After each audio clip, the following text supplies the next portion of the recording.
This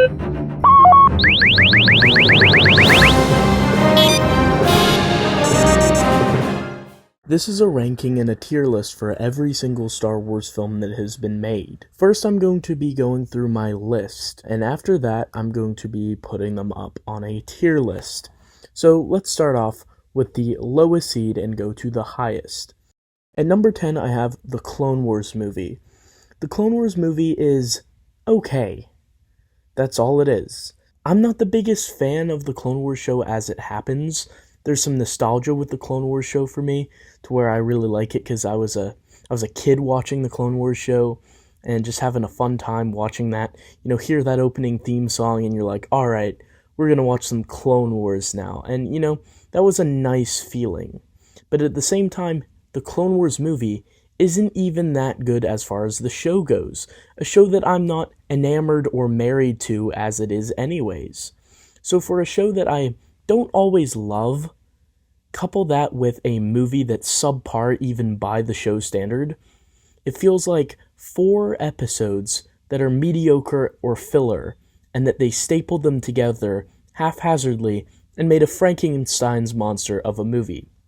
The Clone Wars movie is in last place and in my 10th spot. At number 9, I have the Star Wars Holiday Special. As someone who has seen the Holiday Special 11 times, currently, and I do plan on watching it again, I have to say I have an odd fascination with this movie. It's becoming a bit of a problem, possibly. The Star Wars Holiday Special, is it good? You know, I like it, but it's a weird fascination with it. It's like, so bad it's almost good type of thing, right? And I genuinely do think there's some good plot points in there. This idea of Chewbacca has to get home to his family to celebrate an important day for his species, and Han's trying to get him home, but the Empire's interfering. That's a great plot, right? But then, having such little screen time for the original characters, having no subtitles for the Wookiees, and throwing random skits in there, just makes it feel very disconnected as a film.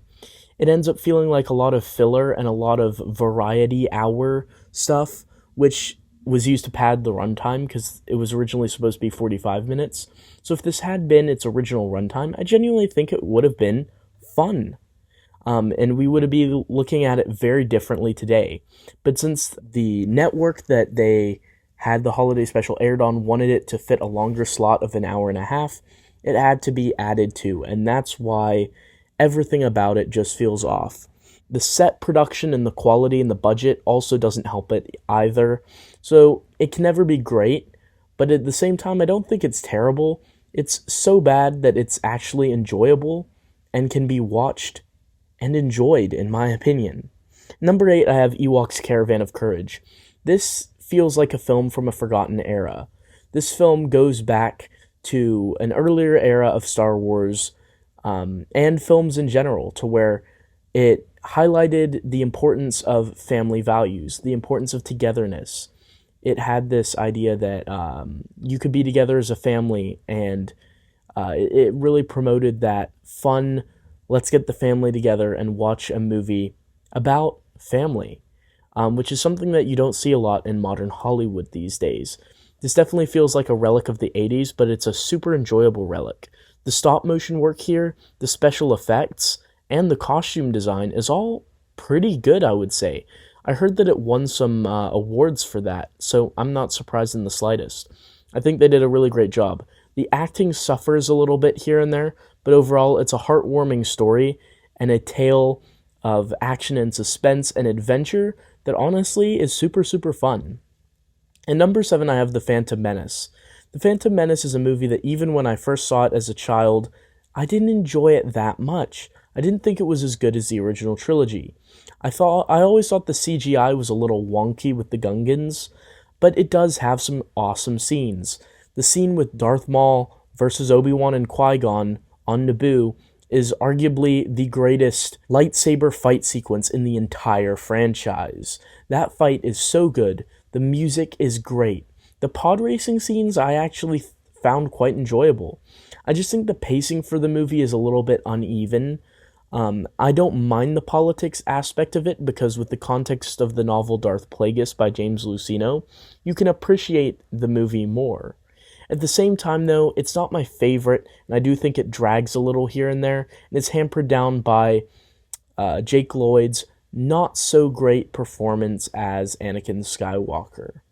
And number 6, I have The Empire Strikes Back, my least favorite of the original trilogy. This is probably a controversial one, as I put it lower than most people would put this movie, as most people put this as their favorite movie. The Empire Strikes Back is a really fun film, but it's one that I felt unsatisfied with at the end. And I get that's what you're supposed to feel. Lots of movies have done this now. Avengers Infinity War, one of my favorite movies ever, has the bad guy win at the end. It leaves you uncertain, unfulfilled, sad, worried. It leaves you with all these emotions. And Empire Strikes Back arguably did that first. It was an iconic move and a shocking move from George Lucas that surely left people stunned going out of theaters and hungering for more. I really salute George Lucas for this really bold move. But for me, it just doesn't feel very satisfying. There's some great stuff in here. The reveal of Emperor Palpatine, Darth Vader's reveal to Luke Skywalker, the introduction of Lando on Cloud City, Yoda on Dagobah. So many iconic sequences that are amazing. That original battle on Hoth. Some mind-blowing stuff to enjoy. The Wampa. There's so many great things to love about this film. At the same time, it's not my favorite of the original trilogy, and I think a lot of that has to do with the gut punch that is the end. The hopeless feeling lingers, and it really crushed 7 or 8-year-old me when I saw it for the first time. So for that reason, this one is not my favorite of the original trilogy, even though that ending is why people love this movie. But for me, that holds it back a little bit, though I do understand why it is iconic. 5th for me is Ewoks: The Battle for Endor. If the first Ewoks movie was about the importance of family, the 5th one is about your entire family dying and you having to power through. The second Ewoks movie is shocking in every way. I'm stunned George Lucas took it in the direction he did, but at the same time, I'm kind of glad he did. It was another bold move from George Lucas with Ewoks: The Battle for Endor, killing Sindel's entire family, and the opening scene of the film still to this day has me stunned that they did that. This became Solgal's film, and it was because George Lucas had recently seen Heidi, and so he wanted to do his own version of that in Star Wars. And so, instead of create a new family, he decided we already have a family with the first Ewoks, let's kill them off, and they did that. Now, there's some great stuff in this movie, which is why I like it even better than one film from the original trilogy and one film from the prequel trilogy. I think the Sanyasin Marauders are genuinely terrifying, literally nightmare-inducing. There are these orcs in this role, and they have castles, and we get to see a Dathomirian Night Sister here with some witchcraft from a witch, and we get Noah's character, who's this interesting old man who's there to care for Sindel when her whole family is gone. The Ewoks are still so good in this, and we got the introduction of Teak, a character who I really adore and think is a terrific little addition to the franchise. Getting to see Endor again is always great. The music in this one really stands out to me as being really good. This is an enjoyable film from beginning to end, and a surprisingly dark film for a film aimed at children. And number 4, I have Star Wars: A New Hope, originally titled Star Wars. This is the one that started them all, and it's so iconic, and you can easily see why even today. As soon as I saw this movie, it captured my imagination. I think if I had to point to what first captured my imagination in this film, I'd have to look straight to the Mos Eisley Cantina. This dark, dingy cantina filled with all these aliens. It blew my mind and sucked me right into the universe. And from there on out, I'm a Star Wars fan. And a large part of that is due to that cantina scene, which to me is still super iconic, even after George Lucas tampered with it for the special editions. There's so many great parts of this film. The introduction of arguably the greatest weapon in all of fiction, the lightsaber. That was such a cool sequence. Little touches here and there like Tusken Raiders and Jawas. The rebels fighting against this oppressive galactic empire, the design for this evil entity, Darth Vader, the stormtroopers, this rogue and his giant Wookiee companion. So much of this is forever going to be iconic.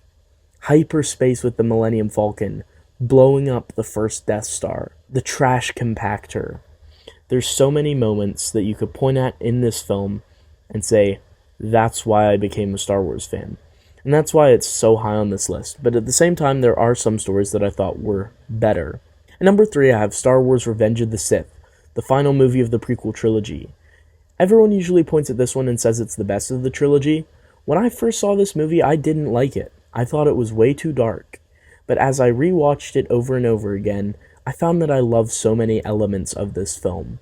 The first battle on Coruscant is so good, especially with the added context of the Clone Wars micro-series, and there's so many great moments throughout. Count Dooku's duel against Obi-Wan and Anakin. Obi-Wan and Anakin's duel on Mustafar is, that rivals the Maul Obi-Wan Qui-Gon fight from Episode 1 for being the greatest lightsaber combat sequence in the entire franchise. General Grievous, while not as cool as in other EU material, was still really cool here, and his fight with Obi-Wan was pretty awesome. The fight with the Jedi against Palpatine, while it could have been a lot cooler if those other Jedi had survived for longer, seeing Mace Windu go toe-to-toe with the Emperor was awesome. Yoda getting to fight Palpatine was pretty cool as well. There's so many great moments here, and the story is really the most emotional of the entire prequel trilogy, and probably all but one other Star Wars film. The loss and hopelessness that you feel from Obi-Wan's point of view, watching his brother get corrupted by the darkness, and it really feels like you're watching your friend slip away. There's so much to love about Revenge of the Sith, and that's why I have it so high. And number 2 is my favorite film from the prequel trilogy, Episode 2, Attack of the Clones. Attack of the Clones is such a great film for a variety of reasons. I always loved this one. As soon as I saw it, for a long time I said it was my favorite Star Wars film. This is the one of all the Star Wars films that I've watched the most times. It's because I've always been a huge lover of Jedi. I've always loved Jedi. And that scene at the Battle of Geonosis, where all of these Jedi fight against the battle droids and enter the arena, was nothing short of epic. The scale I felt getting to watch that unfold was ginormous. It was monstrous. It was a spectacle to behold. Awesome sequences like Jango Fett versus Obi-Wan and Kamino will forever be stuck in my brain. Them fighting out there on those discs of the Kaminoan city there with the storms and the rain, and there's such an intensity that it had that I just love so much. The original scene from the beginning of the movie, where Obi-Wan and Anakin pursue Zam Wesell, was so great as well. There's so many moments in here that I absolutely adore. The duel at the end with Count Dooku. It sets the stage for the Clone Wars, and many of my favorite pieces of media in the expanded universe tie into Attack of the Clones, such as the Republic comics, or Yoda Dark Rendezvous. There's so many great things about Attack of the Clones. The clone troopers themselves, the Jedi being at the forefront, Obi-Wan Kenobi's haircut. There's so much great stuff here in this movie. And while the dialogue with Padme and Anakin does hold it back at times and is the weakest part of the film, it's not enough to knock out my childlike adoration and love for the Battle of Geonosis and the awesome spectacle that was. In my opinion, the most epic battle ever portrayed on screen in the Star Wars universe. But at number 1, I have Return of the Jedi, the perfect ending to the Star Wars films.